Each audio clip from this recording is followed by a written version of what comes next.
Hey, what's up, Bigger Hunter Nation? I hope we're having an awesome week. Welcome back to another episode of the Migration Report. This is Friday, December 18th. Just looking to update you guys. It's been kind of interesting. This has been probably one of the most exciting weeks I've had coming into the late season. Finally, North Dakota and South Dakota are starting to get froze up.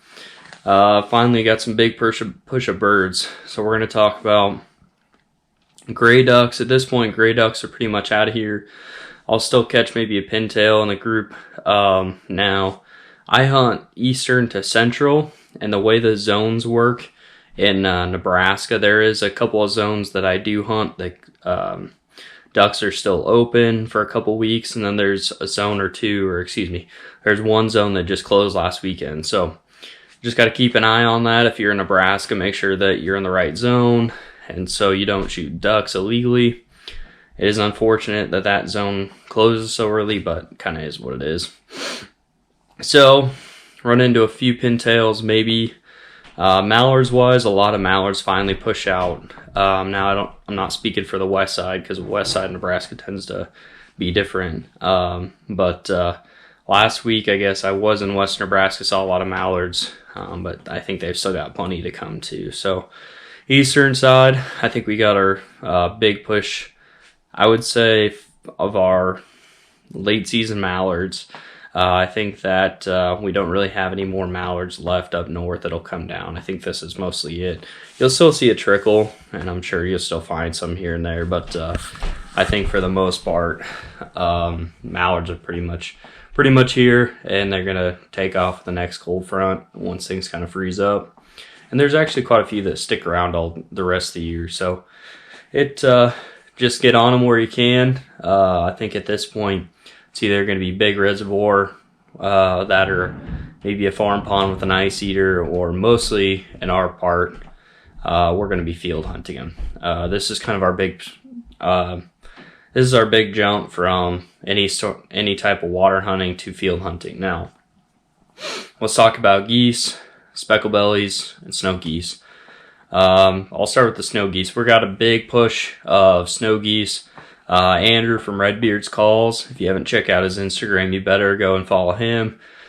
He said that he had about 100,000 snows come over his house. I've seen continual flights of snow geese. They're in pretty much full migration. It's a couple weeks later than normal. It's kind of weird, but it's interesting to see them go late, but they're starting to migrate pretty heavy, especially some of those adults. I think a lot of them will probably end up in Kansas and then start coming back. It just depends on how our spring goes, but that's for another day. There is quite a few speckle bellies coming through with the snows. There are some sitting on roosts. As of late, the last couple of years, we've had more speckle bellies really than we've had in the past. Hoping to get my first speckle belly. But as snow geese and speckle bellies, keep an eye on regulations. I believe in this week and next weekend. I'll have to check again, but check your regulations. Snow geese and speckle bellies go off for like 2 weeks. It's honestly really weird, and I don't know why they do that, but I'm hoping to get my first speckle belly this year. I've never really, we've gotten into them a couple times here and there in our area, but it's not super frequent. They usually come with the geese. Now, to kind of finish, the big one's Canada geese. This is Nebraska, can be one of the best places for Canada geese. But like my Instagram post today was, late season hunting can be fickle. We've got Canada geese just everywhere, and that is fantastic. Get them while things get hot before they start figuring out where you can hunt, where you can't get, hunt at. Fields that you can hunt and some you can't, and there's just places that no one will let you hunt. So get to them before they figure that out, because you can really get some awesome hunts in, especially in this time period. And then it's looking like we get into next week, it's supposed to get up in the 50s again, so they're gonna get smart quick until we get another cold front that kind of shakes them up. But really is a great time to get out there, do your scouting, find out what areas, especially as cold as it is. If you're looking at a sunny day, you're probably looking at an evening hunt, depending on the wind. Cloudy day, they're going to fly probably in the mornings. I'm not saying every roost of geese in every area is a little bit different. So that's why I say scout, scout, scout, because they all act different, because that's just the way the geese are.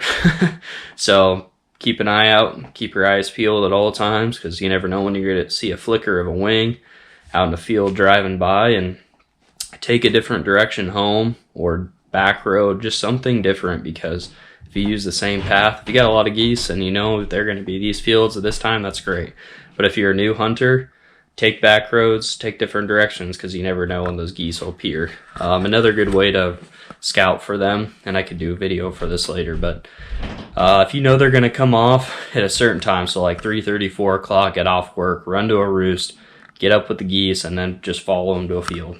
It's an awesome way to figure out where they're feeding at, and then try to get permission on that field. So if you don't, have the decoys or field set up, try to find a local hunter that'll maybe let you go with, or if you really don't know what you're doing, maybe go with a guide this year and ask him as many questions as you can. Another good way is maybe buy 5 dozen dive bombs and just try it. Grab a layout blind on Facebook Marketplace and just try it, because it's all about getting out there and get hunting. So alright guys, that kind of concludes my video. Make sure to hit subscribe, that way I continue to do these videos and support the channel. I really appreciate you guys watching this, and thanks for checking it out. Before I finish, I did say something in my last video I want to take back. I said that you can hunt a lot of places down south until half an hour after sundown. I'm actually incorrect about that. One of my best buddies moved from down there, so I took his word about it, but I don't know if the regulation changed in the last couple of years. I'm not sure, but either way, the law down there is right at sunset's end, so I wish it would be half hours after sunset, and if there's any way to change that, comment that below, because that'd be great, because I would love to hunt geese half an hour sunset, because that'd make a huge difference. But I appreciate you guys watching. Thanks for checking out the channel, and if you like what I'm wearing, check it out at biggerandhunters.com and get you one. So alright guys, I appreciate it. Have a good day, and get your scout in.